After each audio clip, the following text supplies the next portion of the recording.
Karibu ndugu zangu nyi wote katika kipindi kingine cha Bwana Yesu Kristo. Nawakaribisha nyi wote kutoka nchi mbalimbali. Ninawakaribisha katika hii channel. Jina langu ni Abdi Salam. Mimi ni mtoto wa Yesu Kristo. Ninawakaribisha tena kwa hii channel.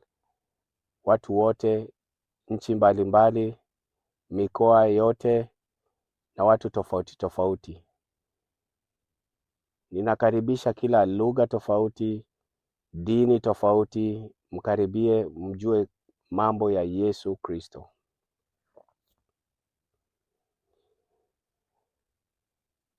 Karibuni. Siku ya leo tutaongea kuhusu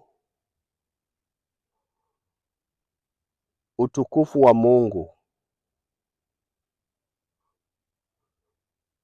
Wakati Mungu anapotoka kanisani. Wakati Mungu au utukufu wa Mungu unapotoka kanisani. Kwa Kizungu tunasema when the glory of God has departed the church. Kwa Kiswahili, wakati utukufu wa Mungu unapotoka kanisani ama unawacha kanisa. Kuna dalili gani ambayo utajua kuwa utukufu umeenda, au ni mambo yapi ambayo unaweza fanya kama wewe uweze kuleta utukufu wa Mungu ndani maisha yako au kwa kanisa lenyu? Kabla nianze kuongea kuhusu utukufu wa Mungu kanisani, lazima pia niwapatie ushuhuda. Ndio ushuhuda wangu uende na neno la Mungu ambalo nitalihubiri leo. Kuna kanisa tofauti tofauti ambayo nimetembelea. Kanisa la kwanza ambalo lilitembea ama Mungu alinipatia neema ya kuingia, hilo kanisa, sitasema uongo, lakini hiyo kanisa, ingawa watu wameokoka na wako na Roho Mtakatifu, lakini ile utukufu ambayo tunasema glory of God, utukufu wa Mungu ndani ya hiyo kanisa, mimi sikukuwa nimeuona. Unajua watu wanaweza kuwa na Roho Mtakatifu ndani yao, lakini kuna vile utukufu wa Mungu unajaza kanisa. Hata kama mtu ambaye hajaokoka ameingia ndani ya hilo kanisa, anaona ishara tofauti tofauti ya utukufu wa Mungu ndani ya hiyo kanisa. Akitoka atakwambia kweli Mungu ako ndani ya hiyo kanisa. Hafai kuona binadamu, lakini yeye mwenyewe anafaa kuona huyo Mungu ndani ya hiyo kanisa.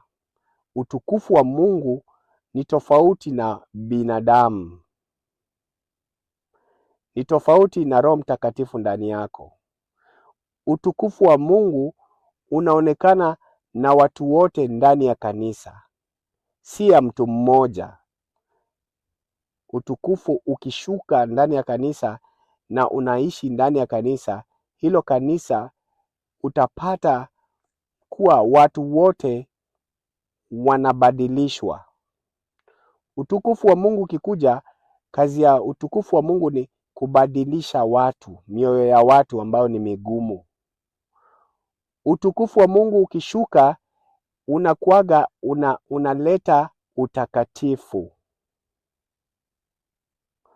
Utukufu wa Mungu ukishuka, unaona mabadiliko. Utukufu wa Mungu ukishuka, hata ile neno linafundishwa ndani ya Biblia linafundishwa na Roho Mtakatifu. Utukufu wa Mungu ukishuka, ni Roho Mtakatifu ameshikilia kanisa. Si siku ya kwanza, kila saa, kila ibada. tutaiona kwa Biblia na tutaona vile utukufu ukitoka ni nini unafanyaga utoke.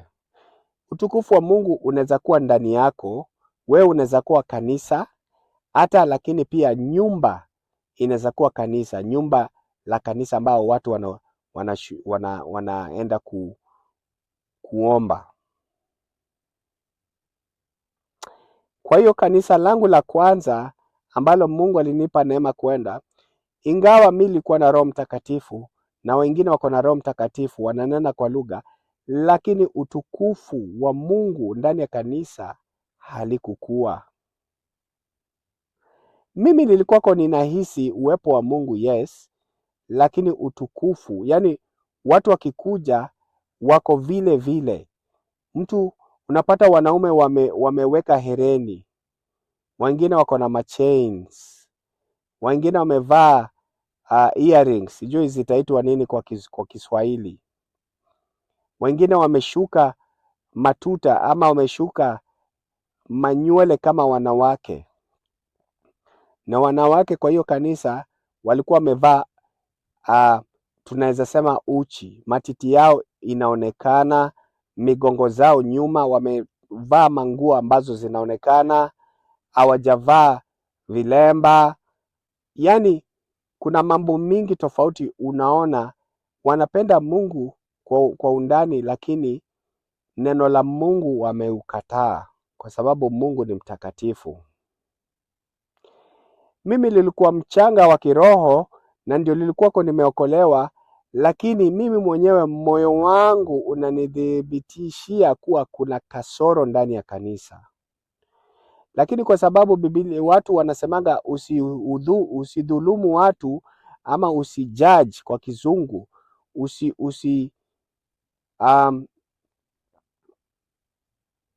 usijudge watu kwa Kiswahili ni Kiswahili inakuanga ngumu kidogo, lakini wanasema usidhulumu watu.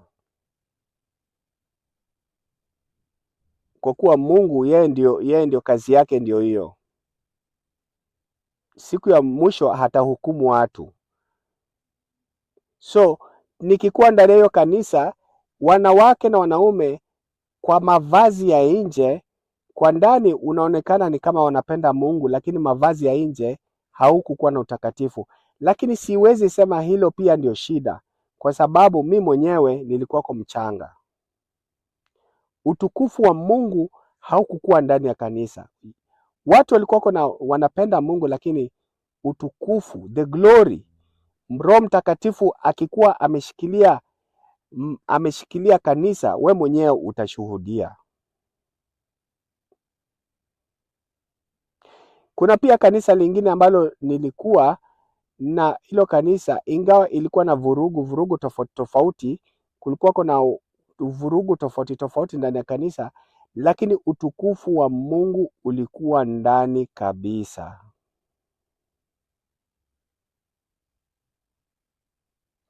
Mungu alikuwako anaongea kila saa ya ibada. Watu wakihubiri wanahubiri kupitia Roho Mtakatifu. Si hao wanahubiri, Roho Mtakatifu ndani yao anahubiri, akimaliza anatuonya. Mungu alikuwa anasisitiza utakatifu kwa hiyo kanisa kwa ukubwa sana. Wanawake wajifunike, wanaume wajifunike na wanaume wakuwe wasafi. Mungu alikuwako anasisitiza utakatifu kwa kanisa kwa sababu utukufu wake ulikuwa ndani. Lakini hii kanisa pia ilikuwa na vurugu mingi hapa na pale. Na kuna siku Mungu alinionyesha maono ya hiyo kanisa. Akanionyesha kuwa kuna vurugu ndani na utukufu wa Mungu ulikuwa umeanza kutoka. Amen. Ukipata kanisa ambalo liko na vurugu ndani, watu hawaelewani, inamaanisha kuwa Mungu ametoka ama anaanza kutoka, kwa sababu Mungu ndio hushikanisha watu wote.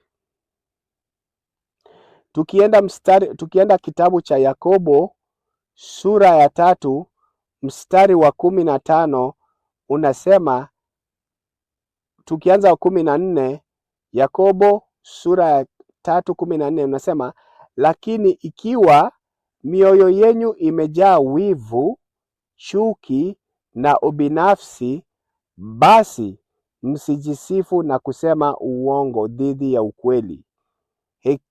Hekima ya namna hiyo haitoki juu mbinguni.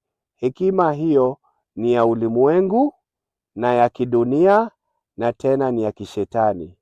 Wakati ndugu zangu munakuwa na ubinafsi, mumejaa na wivu, watu wanachukiana ndani ya kanisa, kunakuwa na ubinafsi na vita, ujue Mungu hayuko ndani. Utukufu wake unaanza kutoka na unaanza kuenda, kwa sababu Mungu ni Mungu ambaye alisisitiza kuwa watu wote ndani ya kanisa wapendane. Mungu ni Mungu wa kusisitiza kuwa watu wa kanisa wakuwe kitu kimoja. Mungu anasisitizaga hivyo. Lakini kwa hiyo maono niliona hiyo kanisa kuwa kuko na vita tofauti tofauti. Watu wameachana, wengine wameanza kufungua kanisa yao, na wale wako ndani wanahuzunika. Yaani kulikuwa na vita na vurugu, na kuelewana. Kwa hiyo maono ilikuwa inanielewesha kuwa utukufu wa Mungu ulikuwa umewacha hiyo kanisa. Nitawafundisha leo neno la Mungu. Neno la Mungu tujue kwa nini utukufu unatoka na ni nini, chanzo gani tunaweza fanya utukufu urudi kanisani. Tukienda kwa kitabu cha Kutoka sura ya 19 mstari wa 4, tutaelewa huyu ni Musa anaongea na Mungu. Na Mungu alikuwa ameanza kuelewa watoto wa Israeli walikuwa wameanza vurugu. Walikuwa wameanza kuleta shida kwa Mungu. Walikuwa wameanza kunungunika. Lakini sasa Mungu kwa kuelewa kwao akasema, alikuwa anataka kuwapatia covenant, ama alikuwa anataka kuwapatia ahadi. Lakini kabla awapatie ahadi, Mungu aliita Musa na akamwambia mambo tofauti tofauti. Wacha tusikize ni nini Mungu alikuwa amesema. Kutoka 19 mstari wa 4 unasema, nyinyi wenyewe mmeona nilivyowatenda wa Misri na jinsi nilivyowachukua kama tai anavyochukua watoto wake kwa mabawa, nikawaleta kwangu.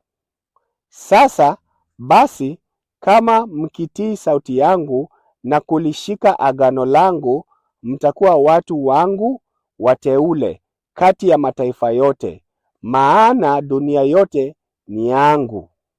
Mstari wa 6, mtakuwa kwangu ufalme wa makuhani na taifa takatifu.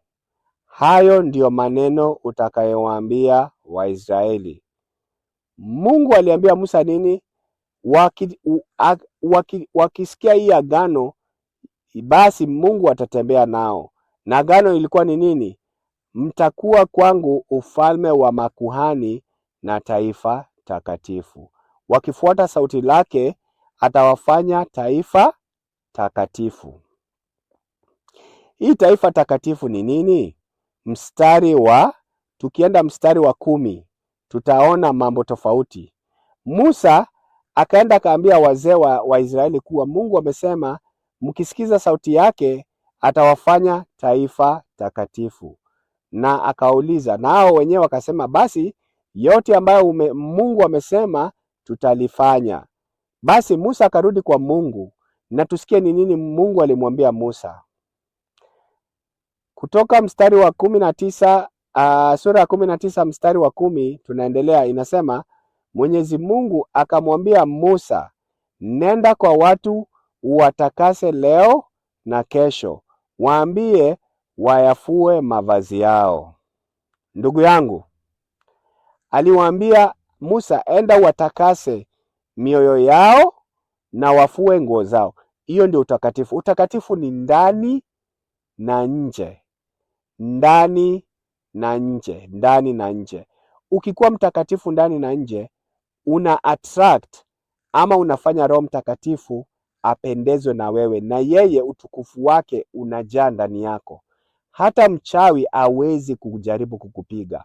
Hakuna laana yoyote ambayo inaweza kukaribia kama wewe ni mtakatifu nje na ndani. Ndugu zangu, ukitaka Mungu ashuke na utukufu wake ushuke kwa maisha yako ama kwa kanisa, kitu la kwanza ni lazima ukuwe mtakatifu nje na ndani. Musa aliambiwa enda watakase. Kuwatakasa ni kuomba msamaha kwa Mungu, ndio moyo wao ukuwe msafi mbele yake, na akamwambia neno lingine ni waambie wafue mavazi yao.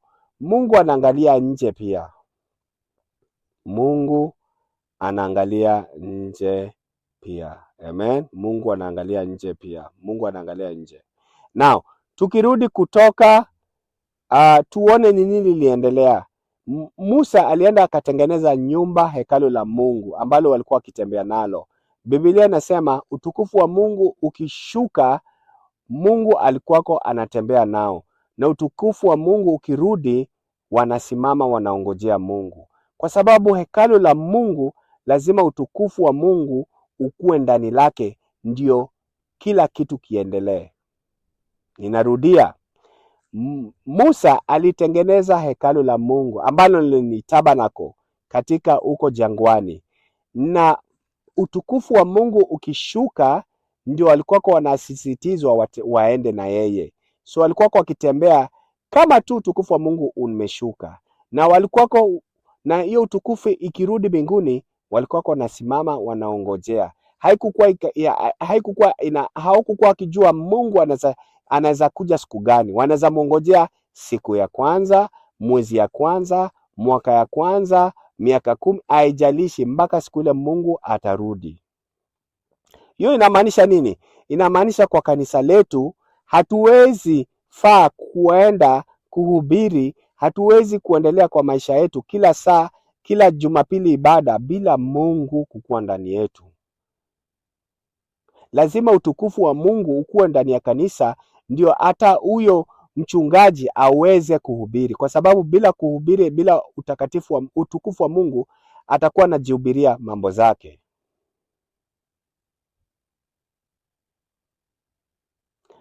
Utukufu wa Mungu ukishuka kanisani, ndio inafanya watu waweze kutubu, toba ikuwe ya ukweli, kwa sababu bila utukufu toba haiwezi kuwa.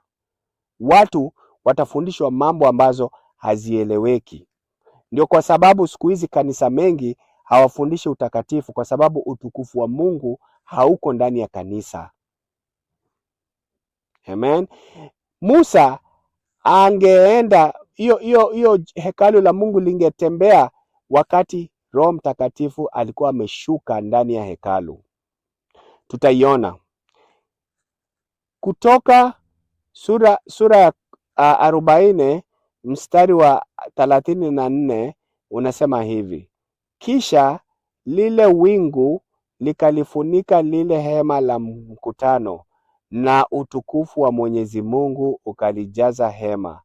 Mose alishindwa kuingia ndani ya hema la mkutano kwa sababu hilo wingu lilikaa juu yake, na utukufu wa Mwenyezi Mungu ukajaa humo. Mstari wa 36 unasema katika safari zao zote Waisraeli hawakuanza safari kamwe, isipokuwa wakati wingu hilo lilipoinuliwa kutoka juu ya hema. Inamaanisha kuwa hilo hekalu la Mungu wakati lilikuwako imekuja ndani ya kanisa, tutasema kanisa lao, ndio walikuwa wanakaa wanasikiza Mungu, wanapatiwa maelekezo na Mungu, ambapo anachukua ile utukufu wake, ndio wanaendelea safari. Unajua kwa safari ukiendelea hauhitaji Mungu, kwa sababu mnaendelea kwa safari, lakini Mungu akishuka ndio anapatiana maelekezo, ndio watu wanasimama. Hivyo kwa kanisa, Mungu akishuka Jumapili anapatiana mwelekeo wa kanisa. Anasema yote ambayo yanaendelea kanisa. Kama ni kutubu, watu wanatubu. Kama ni kuomba, watu wanaomba. kama ni tunafuatilia mfuatilio wa Roho Mtakatifu ambaye ako ndani ya kanisa, na yeye mwenyewe akirudi ama utukufu ukirudi tena mbinguni, watu wanaendelea manyumbani, wanaendelea maisha yao tena, wanarudi Jumapili ambapo utukufu tena wa Mungu umeshuka na watu wanamsikiza. Amen. Amen. Amen. Amen. Amen. Amen. Utukufu wa Mungu. Tukienda kwa nyumba la hekalu, katika kitabu cha Mambo ya Nyakati, tutapata kuwa wakati Solomon ama Suleman alitengeneza jumba la Mungu, hekalu la Mungu, kuna mambo tofauti yalifanyika, na tutaona tuelewe. Hili kitu kiliendelea pia wakati wa Musa, wakati wa Solomoni. So Mambo ya Nyakati wa Pili sura ya 5 mstari wa 1. Mambo ya Nyakati wa Pili sura ya 5 mstari wa 1 unasema, hivyo Solomoni akamaliza kazi zote zilizohusu nyumba ya Mwenyezi Mungu. Kisha Solomoni akaleta mali yote Daudi baba yake aliyokuwa ameiweka wakfu, yani fedha, dhahabu na vyombo, akaiweka katika hazina za nyumba ya Mungu. Sasa hapa tunaona kuwa Solomoni alikuwa amemaliza kutengeneza nyumba la Mungu, na sasa watu wameanza kuingia na wanaongojea utukufu wa Mungu. Na tukienda Mambo ya Nyakati wa Pili sura ya 5 mstari wa 10. Sura ya 5 mstari wa 10 unasema hivi: hakukukuwa na kitu ndani ya sanduku la agano ila vile vibao viwili vya mawe ambavyo Mose aliviweka humo kule Horebu. Hiyo sanduku la agano lilikuwa ndani ya hekalu ambalo Solomoni alitengeneza. So ndio tunaanza kuelewa kuwa ilikuwa ndani. Na ni nini ilikuwa ndani? Mstari wa 10 narudia tena, unasema hakukuwa na kitu ndani ya sanduku la agano ila vile vibao viwili vya mawe ambavyo Musa aliviweka humo kule Horebu, mahali Mwenyezi Mungu alipofanya agano na watu wa Israeli walipotoka Misri. Mstari wa 11 unasema, ikawa makuhani walipotoka pale mahali patakatifu, kwa sababu makuhani wote waliokuwapo bila kujali makundi yao walikuwa wamejitakasa. Inarudia tena, ndugu zangu, makuhani wote walikuwa wametoka kwa sehemu tofauti tofauti. Wote hiyo siku walikuwa wamefanya nini? Walikuwa wamejitakasa. Mstari wa 12 unasema, Walawi wote waimbaji wakiwemo Asafu, Hemani na Yeduthuni pamoja na Walawi wengine wa koo zao wakiwa wamejivalia nguo zao za kitani safi huku wamebeba matoazi. Inamaanisha nini? Watu walikuwa wameangalia utakatifu. Walikuwa wamefanya nini? Wamejitakasa ndani ya moyo wao, na manguo zao nje zilikuwa takatifu. Walikuwa wamevaa nini? Walikuwa wamevaa nguo zao za kitani safi huku wamebeba matoazi. Kumaanisha utukufu wa Mungu lazima watu wakuwe watakatifu ndani ya kanisa. Tuendelee. Vinanda na vinubi walisimama upande wa mashariki wa madhabahu. Makuhani 120 wapiga tarumbeta walikuwa pamoja nao. Waimbaji huku wakifuatiwa na sauti linganifu za tarumbeta, matoazi na vyombo vingine vya muziki, walimsifu Mwenyezi Mungu wakiimba, maana yeye ni mwema na fadhili zake zadumu milele. Wakati huo nyumba ya Mwenyezi Mungu ilijazwa wingu. Mstari wa 14 unasema, nao makuhani walishindwa kuhudumu humo kwa sababu ya wingu hilo, maana utukufu wa Mwenyezi Mungu ulijaza nyumba ya Mungu. Ndugu zangu, vile vile ilifanyikia Musa, ni vile vile ilifanyikia nyumba ya Solomoni. Mimi ninasema nini? Mimi ninasema Hizo zilikuwa kanisa la Mungu la kwanza. Lakini miaka mingi sana ilipita katikati ya Musa na Solomon, kumaanisha hata sasa Mungu bado anaweza shuka na utukufu wake unaweza shuka kwa kanisa kama sisi wote ni watakatifu. Ndugu yangu, kama sisi ni watakatifu, utukufu wa Mungu unaweza shuka. Lakini makanisa mengi wamekataa utukufu wa Mungu, wamekataa kuwa watakatifu, wamekataa kukuwa watakatifu, wamekataa kukuwa watakatifu. Unapata huyu ni mmoja ni mtakatifu, huyu mwingine amevaa vilemba, huyu mwingine ako na mawigi na mapauda, malipstiki, huyu mwingine amevaa nguo fupi mwanamke, huyu mwingine mwanamke anaoneshana matiti zake, huyu mwingine mwanamke anaoneshana mikono na miguu, huyu mwanaume mwingine amevaa suruali ambayo inambana, wamevaa, yani kumekuwa na mchanganyiko wa dhambi. Watu hawako pamoja. Utukufu wa Mungu hawezi shuka. Utukufu wa Mungu unaweza shuka kama sisi wote tumekuwa na moyo mmoja na tumejiweka na tumejitakasa mwili ndani ya moyo wetu na mwili wetu. Ndugu zangu, ndani ya moyo wetu na mwili wetu. Sasa ndugu zangu, hiyo nimekuonesha vile utukufu ambao unaweza letwa ndani ya nyumba ama hekalu la Mungu, na siku hizi tunaliita kanisa. Tukiangalia sasa, tuangalie kanisa ambalo lilianguka. Kanisa ambalo lilianguka tutaiona siku ya Ezekieli. Kuna siku Ezekieli Mungu alimkujia kwa maono. Na huyo Ezekieli alikuwako amechukuliwa kama slaves, ama nitasema nini kwa Kiswahili? Alikuwa kama slaves. Walikuwa wametolewa Israeli na wakachukuliwa na Babiloni, wakaenda kuishi maisha ya nitasema aje, maisha ya kuteswa. Walikuwa slaves kwa kizungu. Mungu akamshukia Ezekieli na akampatia maono. Tukisoma Ezekieli sura ya 8 mstari wa 5 unasema hivi. Huyu ni Mungu anaongea na Ezekieli katika maono, na alimpeleka katika kanisa, alimrudisha tena mpaka Israeli, na akampeleka kwa kanisa fulani, na akaona vile watu wanamwabudu Mwenyezi Mungu. So tukisoma Ezekieli sura ya 8 mstari wa 5 unasema, kisha Mungu akaniambia, wewe mtu, tazama upande wa kaskazini.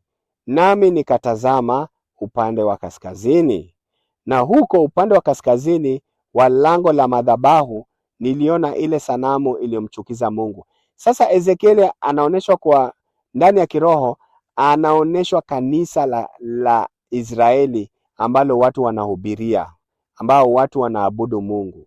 Akaanza kuona kuna masanamu. Sura ya 6 anasema, basi Mungu akaniambia, wewe mtu, je, waona mambo wanayofanya, machukizo makubwa wanayofanya Waisraeli, ili wapate kunifukuza kutoka maskani yangu? Mungu anasema kuwa hao watu wanaabudu masanamu, wanafanya vitu ambazo zinachukiza Mungu, wanataka kumfukuza katika kanisa lake. Kufukuza Mungu ni nini? Kufukuza Mungu ni uwepo wake unatoka ndani ya kanisa. Kanisa ikitoka uwepo wa Mungu, hiyo sio kanisa, hiyo ni jengo tu kama jengo lingine. Amen. Tuendelee.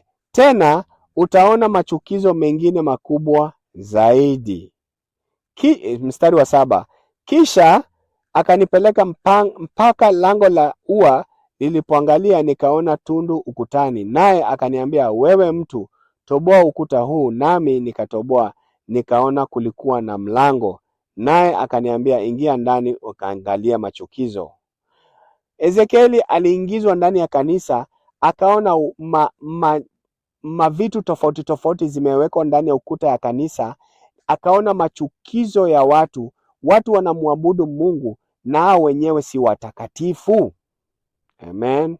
Si watakatifu. Walikuwa na masanamu ndani ya kanisa.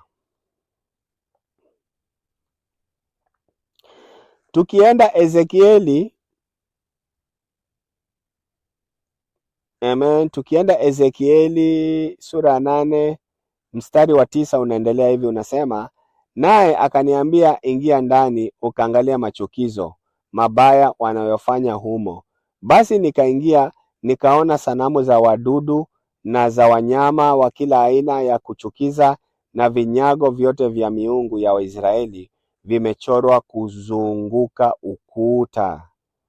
Ndugu zangu, kanisa hailifai kukuwa na mchoro yoyote. Kanisa haifai kukuwa na sanamu yoyote. Kanisa halifai kukuwa na miungu yoyote. Hiyo ni machukizo. Ukipata kanisa kuna miungu kama sanamu, kama pengine simba, mara unaona wanaweka Yesu, wanaweka sanamu za Yesu, sanamu za Maria, vitu kama hizo, vitu ambazo zinachukiza. Mungu alikuwa ameshatuonya katika kitabu cha Ezekieli. Wewe unaweka masanamu, unaweka madecoration, unaingia kwa kanisa unapata madecoration tofauti tofauti, mapicha zimewekwa ndani zinaonesha masanamu. Ndugu yangu, uko katika kanisa imepotoka. Utukufu wa Mungu hauko ndani. Amen.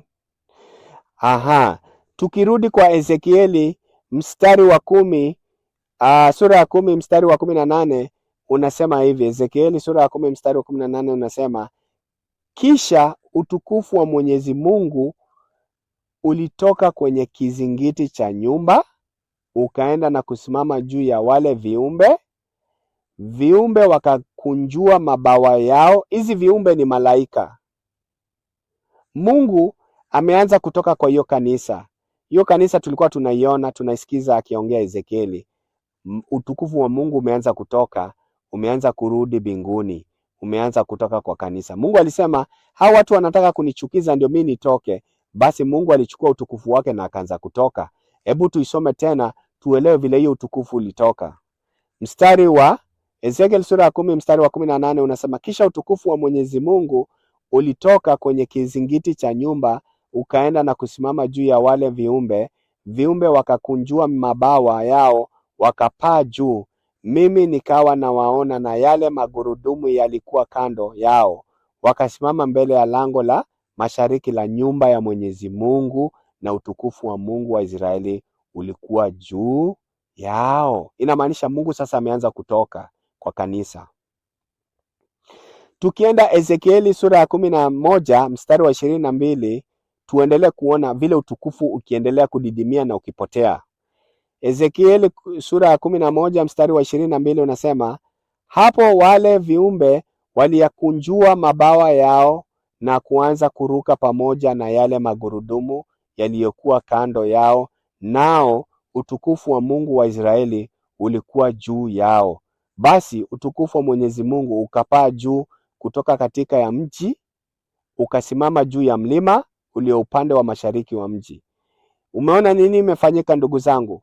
Utukufu ulikuwa ndani ya kanisa, ukatoka kwa kanisa, ukapaa juu ya mti, ukapaa juu katika ya mji ni Jerusalem, ukapaa juu ya Jerusalem, ukatoka juu ya Jerusalem, ukapaa ukaenda juu ya mlima uliokuwa upande wa mashariki wa mji. Unaelewa? Utukufu ulikuwa unatoka polepole. Kwanza watu walimfukuza Mungu ndani ya kanisa, watu wakamfukuza Mungu ndani ya Jerusalem, kwa sababu uchafu kama kanisa ni chafu, hata mji yenyewe umekuwa mchafu.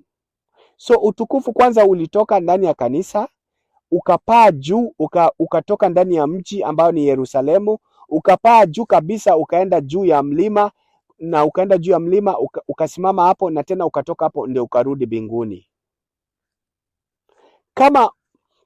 Kwa sababu ya nini? Kwa sababu watu walikosa utakatifu. Watu walikosa utakatifu. Tukikosa utakatifu, Mungu anatuacha polepole na anachukua utukufu wake, anaenda. Ndugu zangu, siku ya leo Bwana Yesu Kristo anasema anagonga mlango. Yesu Kristo anagonga mlango na anatamani kurudi ndani ya kanisa lake, lakini watu wamekataa kumsikia. Amen. Yesu anagonga mlango akiita, lakini tumekataa kumfungulia. Hiyo tutapata kwa Ufunuo. Amen. Kwa Ufunuo, tukisoma Ufunuo, wacha nisome Ufunuo sura ya 3 mstari wa tukianza 19. Ufunuo sura ya 3 mstari wa 19.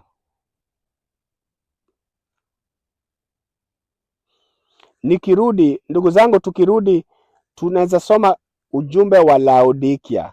Wacha nianze Ufunuo sura ya 3 mstari wa 14, kwa sababu hili ni kanisa la siku hizi. Tutasoma ujumbe kwa Laodikia. Laodikia ni kanisa la siku hizi.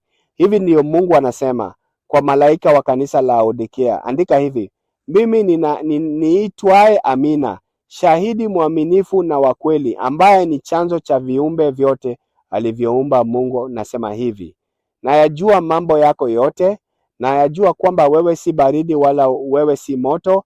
Afadhali ungekuwa kimojawapo, baridi au moto. Basi kwa kuwa hali yako ni vuguvugu, si baridi wala si moto, nitakutapika. Wewe unajisema mimi ni tajiri, ninajitosheleza, sina haja ya kitu chochote. Kumbe hujui kwamba wewe ni mnyonge, unahitaji kuhurumiwa, maskini, kipofu, tena uko uchi. Amen. Unasikia Mungu akisema nini? Hii kanisa analiita kanisa ambalo liko uchi. Waumini wote wako uchi, hawajafunikwa na si watakatifu. Tukienda mstari wa 18 unasema, na kushauri ununue kwangu dhahabu iliyosafishwa kwa moto, upate kuwa tajiri kweli. Tena afadhali ununue pia vazi jeupe, uvae na kufunika aibu ya uchi wako. Nunua pia mafuta ukapake machoni pako, upate kuona. Mimi ndiye mwenye kumuonya na kumrudi yeyote ninayempenda. Mimi ndiye mwenye kumuonya na kumrudi yeyote ninayempenda. Kwa hiyo uwe na bidii na kutubu. Amen. Sura ya 20 mstari wa 20 unasema, sikiliza, mimi nasimama mlangoni na kubisha hodi. Mimi ninasimama mlangoni na kubisha hodi, na mtu akisikia sauti yangu na kufungua mlango, nitaingia nyumbani kwake na kula chakula pamoja naye, naye atakula pamoja nami. Amen. Mungu anasema kuwa makanisa mengi ako nje anagonga, anatamani kuingia ndani. Hawa watu wa kanisa wako uchi, si watakatifu. Mungu anataka wautubu. Ndio anasema makanisa mengi, Mungu ukitaka utukufu wa Mungu ushuke ndani ya kanisa ama ushuke ndani yako, lazima kwanza utubu. Uchi wako ufunikwe na Mungu. Wewe mwenyewe ukuwe utakatifu. Ukiitikia kuwa mtakatifu, utukufu wa Mungu utashuka.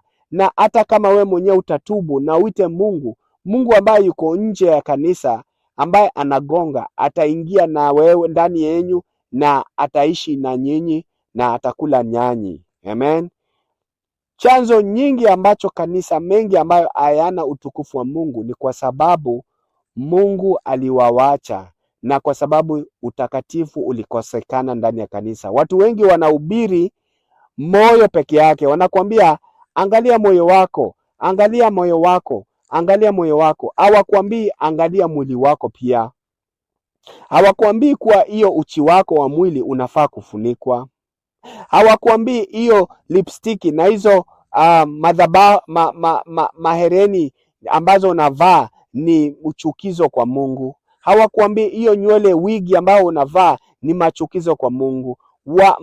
Wachungaji wengi wamewacha Mungu, hawahubiri utakatifu.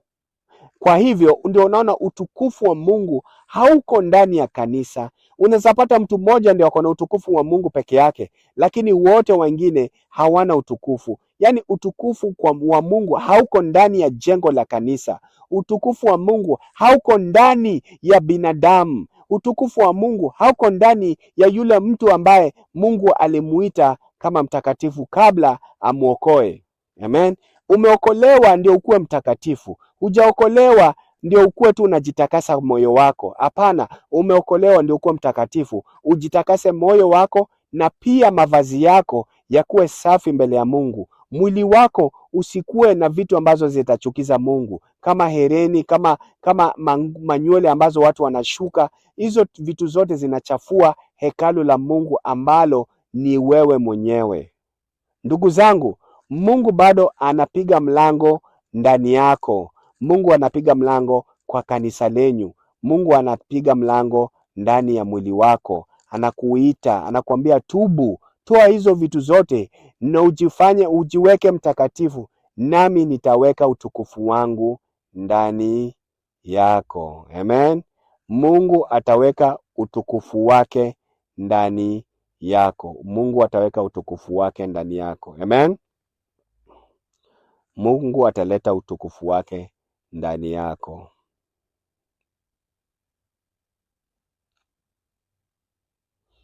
Ndugu zangu, ninawaomba mjichunguze ndugu zangu. Kama utukufu wa Mungu hauko ndani ya maisha yako, ninaomba ndugu zangu tafadhali mjichunguze. Kwa sababu watu wengi wanatembea bila utukufu wa Mungu. Watu wengi, hata wachungaji, wanatembea bila utukufu wa Mungu. Katika kitabu cha Wakorintho wa pili sura ya 13 mstari wa 5 unasema hivi. Wakorintho wa pili sura ya 13 mstari wa 5 unasema, jichunguzeni nyinyi wenyewe mpate kujua kama kweli mnayo imani. Jichunguzeni nyinyi wenyewe. Je, hamjui kwamba Kristo Yesu yumo ndani yenu? Narudia tena sura ya 5. Jichunguzeni nyinyi wenyewe mpate kujua kama kweli mnayo imani. Jichunguzeni nyinyi wenyewe. Je, hamjui kwamba Kristo Yesu yumo ndani yenu? Watu wengi wako na Yesu Kristo ndani yao, lakini wamekuwa vuguvugu, wamekuwa baridi. Hata Mungu ndani yao hawamsikii, hawaoni utukufu wake ndani yao, kwa sababu wamewacha utakatifu. Wamewacha kuangalia mwili wao, wanaangalia moyo wao. Wamewacha kuangalia mwili wao, wanashughulika na moyo wao, kwa sababu wanasema kwa Mungu anaangalia moyo peke yake. Bali kwa ukweli utukufu wa Mungu unashuka tu kama wewe ni mtakatifu nje na ndani. Amen. Nje na ndani.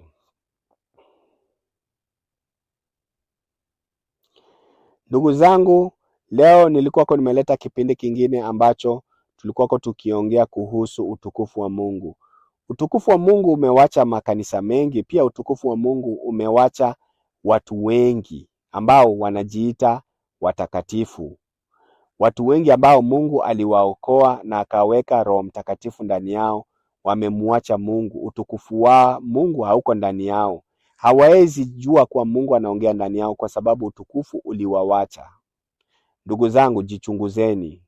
Na kipindi cha leo kilikuwa tu kuwafundisha kuwa kuna utukufu wa Mungu umewacha makanisa mengi, na pia watu wengi hawaoni utukufu wa Mungu ndani yao kwa sababu ya utakatifu.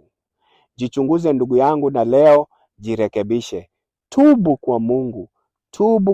Na Mungu ambaye ni mwema, ambaye anasikia maombi yetu, hatakurudisha kwa njia sahihi na atakufanya mtakatifu tena. Mungu, bado wewe unaishi, bado moyo wako unaishi, unapumzi na unakula chakula, uko ndani ya dunia, bado uko na wakati wa kutubu, na Mungu ambaye anatupenda atakurudisha kwa njia sahihi ya utakatifu. Ndugu zangu, kama mchungaji wako ahubiri utakatifu, ni vizuri uombe Mungu sana akupeleka kwa kanisa ambalo watu wanafundishwa utakatifu. Utakatifu wa nje na ndani. Amen. Utakatifu wa nje na ndani. Kipindi cha leo nimekufundisha na kukuomba kuwa rudi kwa Mungu na utubu kwa Mungu, na Mungu ambaye anakupenda na ametupenda sisi wote, ametupatia mwanae ambaye alikuwa mtakatifu, hakukuwa na kasoro yote, hakukuwa na uchafu wote ndani ya mwili wake. Alikufa kwa sababu yetu, ndio sisi tuweze kuishi maisha utakatifu, ndio tuweze kuona Bwana siku ile yeye Yesu Kristo atarudi. Ndugu zangu, leo ninasema asante kwa wale wote ambao wamesikiza channel hii, wamesikiza kipindi hiki cha mahubiri cha utakatifu na utukufu wa Mungu kanisani. Leo nakushukuru. Tutaonana wakati mwingine ambapo tutaongea mengi kuhusu Yesu Kristo. Ninasema asante kwa kusikiliza. Amen.